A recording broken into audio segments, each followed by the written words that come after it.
It came on slowly over a course of about 6 days.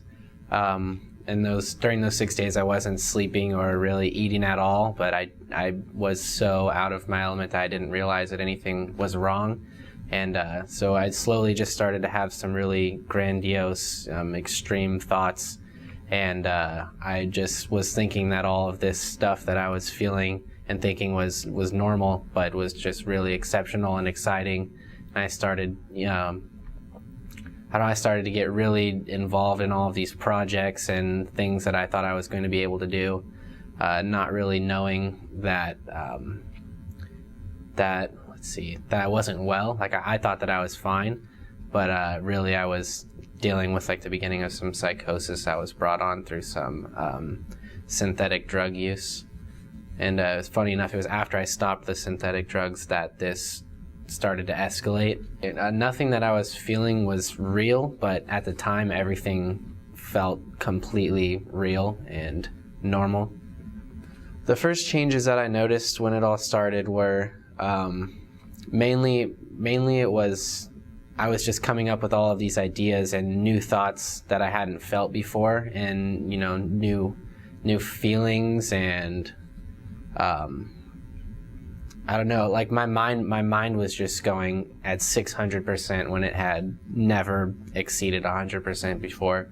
So I really felt great when it was happening. It wasn't scary until a few times later in the first 6 days when I started to hallucinate and started just finding all of these weird messages and signs that didn't exist in TV and music and just everything around me. And I started to become extremely paranoid, and I thought that people were after me or wanted to steal my ideas or hurt me for some reason, but really I didn't know why.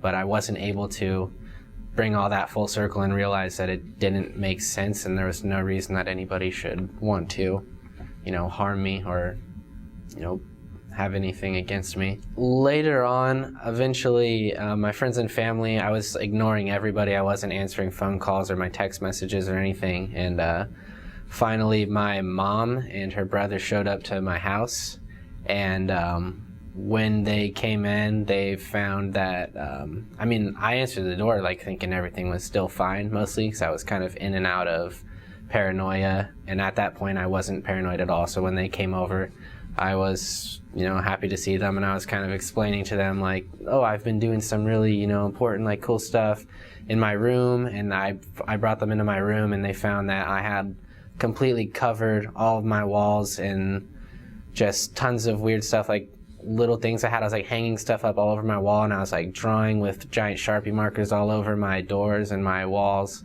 and everything, and thinking that was okay for some reason. But just, yeah, it escalated to the point where my parents came and finally realized that something bad was going on. And this whole time, to them, I seemed very high, like you could say, like in like a drug sense. I was very, very alert. My eyes were very wide, and I was just really go, go, go, At the time, those changes, really, they felt like they were good changes. I thought that I had found some sort of drive that I didn't have before.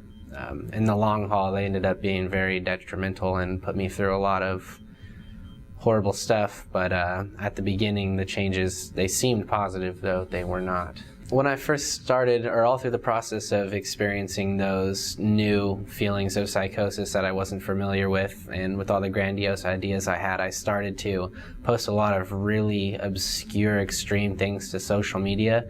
Not things that were necessarily hurtful to anybody, but things that were just scary about like the thoughts that I was having and things that I thought I was going to be able to do. And a lot of people like noticed, well, something's going on with him. Like, this doesn't sound like how he normally talks. And the things he's saying are kind of freaking everybody out. So I started to get a lot of text messages coming in from all kinds of people that I hadn't talked to for a long time, or that I was talking to, and I just kept telling everybody, no, I'm fine, like it's, I'm just doing something important. But really I was just posting a lot of really, weird stuff to social media, and because of that, everyone I knew instantly knew that something was going on out of the ordinary with me. After my family started to see all the warning signs, and my parents and a couple of my relatives came over and saw that I had kind of gone off the deep end and destroyed my room and started doing all kinds of crazy projects in my room, they took me to oh man, I'm sorry, I have to think, because my memory's a little bit messed up right there, so I have to remember where I went first. I think first, let's see. My family first took me to a clinician's office where they interviewed me a little bit, kind of trying to find out what was going on. And for whatever reason, I was good at playing it cool when I was talking to people, so my family was having a hard time kind of convincing them that something was wrong without, right in front of me saying like, oh, something's wrong, Sam, like, let's figure this out together. They didn't want to scare me. So I ended up talking to a few different clinicians of some sort. I'm not sure exactly what their positions were at the time, because it's a little fuzzy to me, but eventually they took me home. Most of the clinicians were thinking it was drug related, and that they needed to just watch over me in their own home and make sure that I recovered, which I should if it was drug related, in just a couple of days or so. And once I got to my parents' house, things got way worse, and I started to have extreme paranoia, and I was just very scared that bad things were going to happen to me and my family. I still wasn't sleeping. Days were still going where I wasn't sleeping.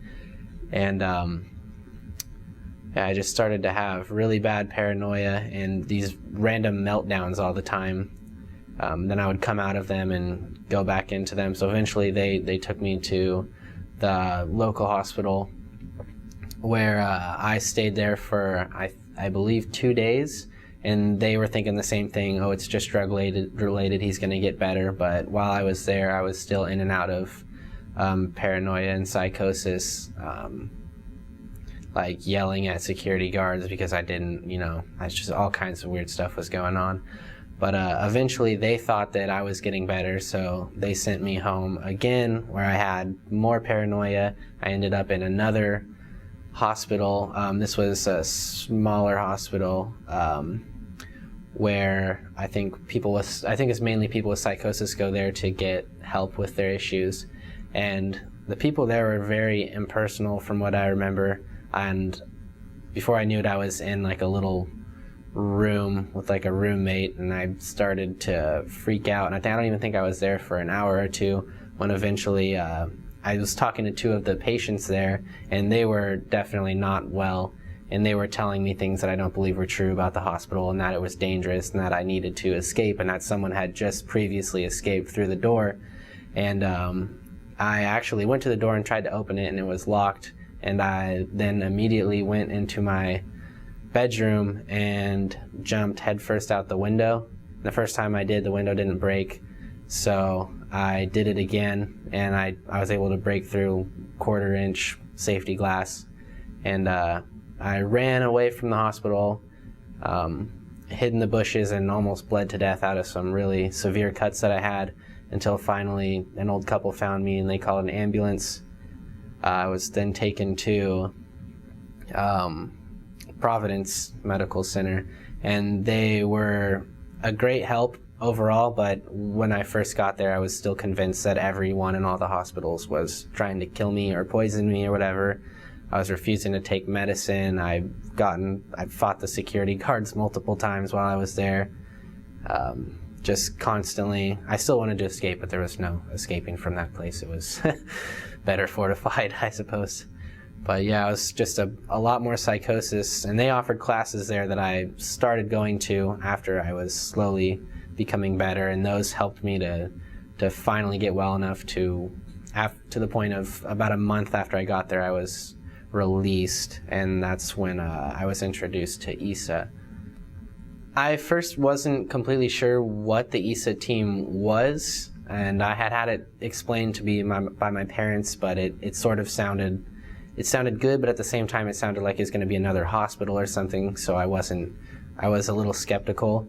I got an offer to meet with one of the clinicians to discuss my situation and to see if I would be eligible for their program. But right before I was going to leave, I had another paranoia attack, and I was convinced that when I got there they were going to lock me up in another hospital. So I was refusing to leave the house, and the clinician actually offered to come out to my house and meet with me, just because I wasn't comfortable going there. And that was really cool and very helpful. I developed trust with the EASA team upon their coming out to my house to interview me, instead of having to go into their offices. And once I was able to go back into the offices, it was nice seeing somebody that I had already seen. And then I was introduced to some of the other doctors there, and everyone was really friendly, and they understood that how on edge some of the patients can be and how scary the whole process is, but they help to kind of foster trust by just taking everything really slow and just really easing you into the program and explaining that they're going to help you, and just really talking through everything. EASA talked to me a lot about other patients and their process, and they really made it seem like most everyone that went through their process did get better to some degree, and they kind of made it seem like it was going to be a step-by-step process, and helped me to feel like, every time I come to meet with the doctor, there's going to be progress made, and we're going to check in and see how things are changing, lower doses of medicine eventually, and just continue to get better. To me, EASA is a group of just really friendly, helpful people that understand what people dealing with psychosis are going through, and they don't act like doctors or like they know everything and have all the answers. They really work with you to try to figure out what's going on with your specific case and what they can do to help you and what really you can do to help yourself.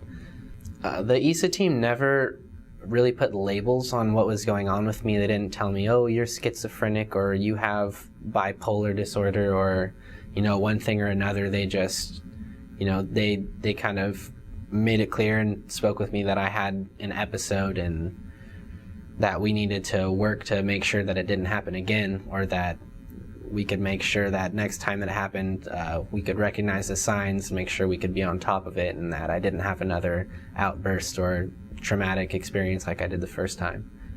One of the clinicians that helped me out actually came to my school with me, because during the whole process I was out of school for just about a term, and wasn't sure exactly how I was going to get back into the flow of schoolwork and which classes I was going to be able to finish or needed to retake, and that was a big stressor for me, and kind of I was a little just worried and out of my element to go do that alone. So one of the clinicians offered to take me or go to school with me and meet with my instructors and kind of help me explain what had happened and figure out the best way for me to get integrated back into school to make sure I was able to finish and get my degree. Going through the beginning process at EASA, I was very skeptical of medicine in general.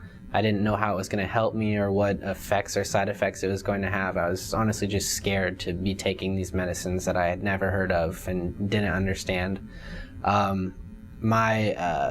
The doctor that was working with me was very well versed in the medicine, was able to explain exactly what every medicine did and what the side effects could be, how exactly they would help me, how long he thought I might need to take them, ensuring me that I wouldn't be taking them forever, and that it was the kind of thing that I needed right now, but that with the help of those medicines I would be able to wean myself off of them.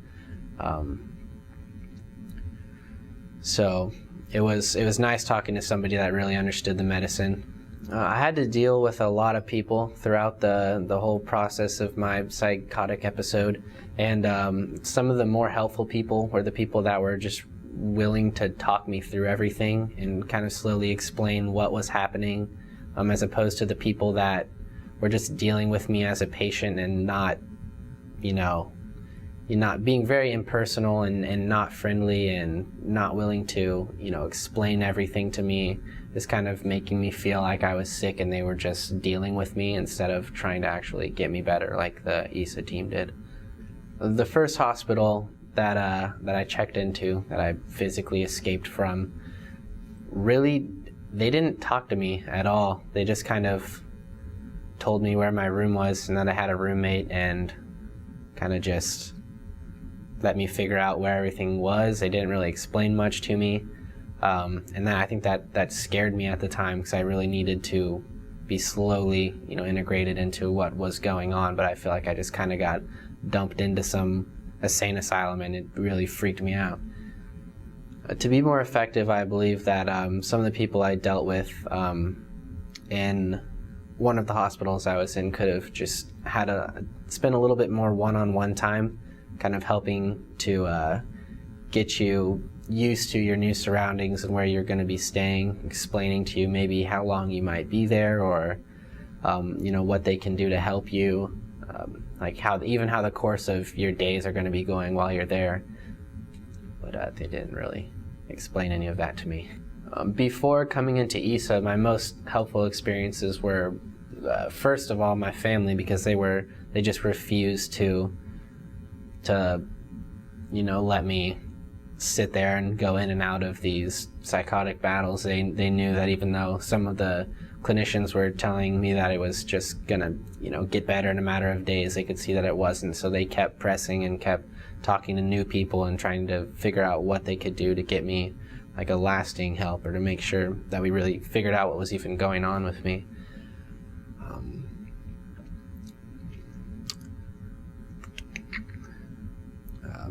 Another really helpful thing were the classes that I was able to take at the Providence Hospital.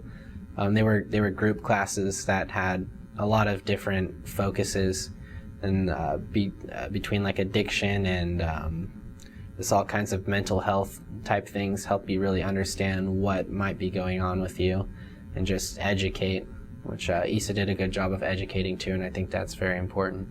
Before I had to deal with psychosis personally, I sort of just thought it was one of those things that could never happen to me. I'm just a normal person. Like, I've got ADHD, but that's about as crazy as it gets. I would never assume that, something like that could just happen, to somebody who it hadn't happened to before, or hadn't happened to as like a young child.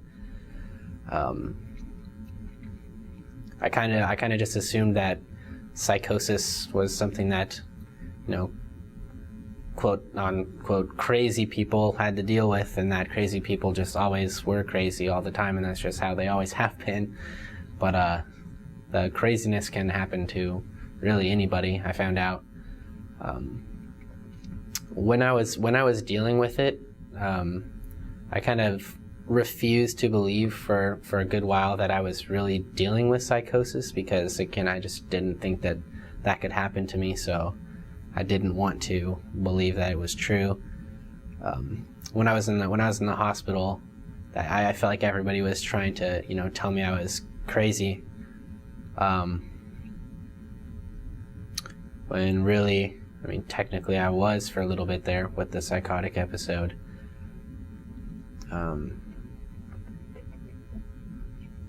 So I got to see a lot of people in the hospital that were clearly not well, and I didn't feel like I was one of those people. It's usually after I would have an episode, I wouldn't remember it for a good while, like days or weeks after it happened. It would take me to recall what had happened, so I would be there and think that nothing really had happened, when in reality, like, I had a lot of outbursts and, breakdowns and panic attacks. Now I understand that psychosis is very real and can happen to people that are normal, people that seem completely normal, and that it can come on seemingly out of nowhere, and that just as quickly as it came on, it can go away and you can feel fine. It's kind of something that everybody needs to be aware of and needs to understand, that it can happen to them or like somebody that they love or know.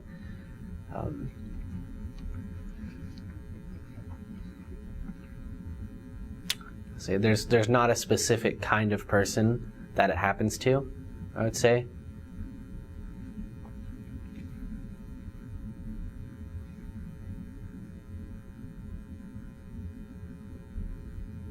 Oh, also, I didn't fully understand that psychosis was something that you could become, better from, or that it was something that could subside or go away.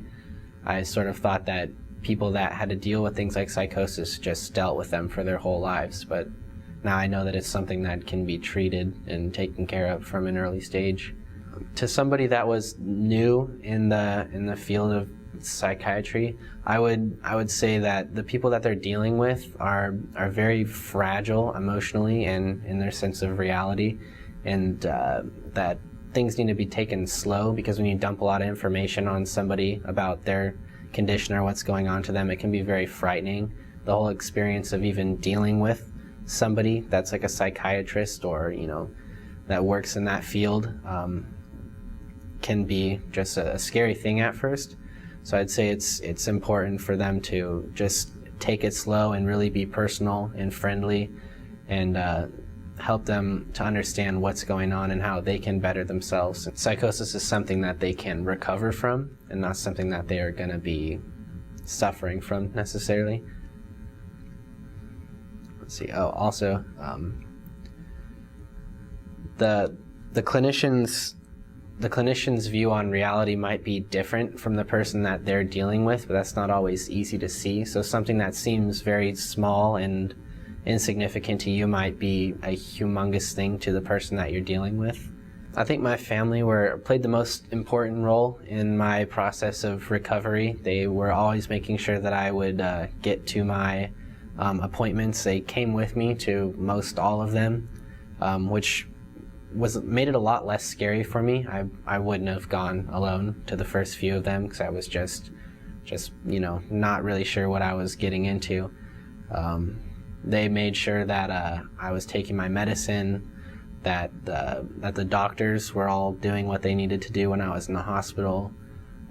They kept me safe before I ended up in the hospital, knowing that I shouldn't be living alone at that point, that I needed to be with them so that they could take care of whatever sort of episodes might be brought on. My family helped me to feel like there was still somebody there when I had kind of alienated myself from the rest of my friends and people that knew me. As I started to get better with EASA, they helped me to get a better grasp on what had actually happened to me, and helped me set up prevention plans, and helped me to be able to self-diagnose if I was having symptoms of basically what happens before you have a psychotic breakdown.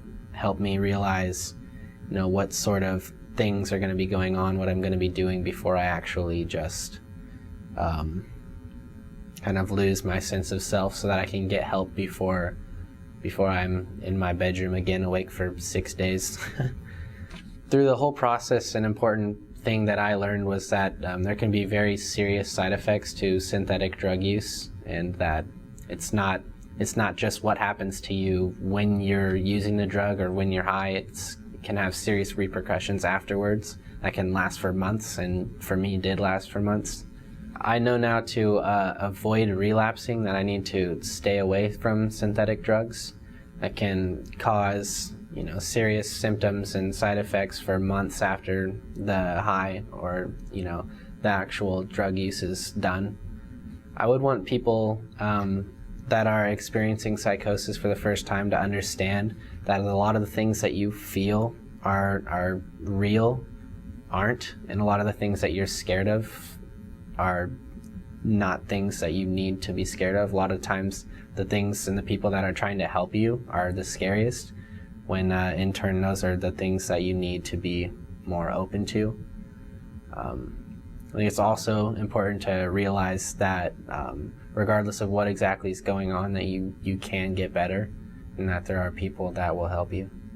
I've been working towards the goal of becoming a professional graphic designer. I kind of hit a little speed bump there, and I'm having to take some classes over again, which isn't the end of the world. I was able to get back into school and back into the flow of things, and I'll be finishing up my degree in this coming year.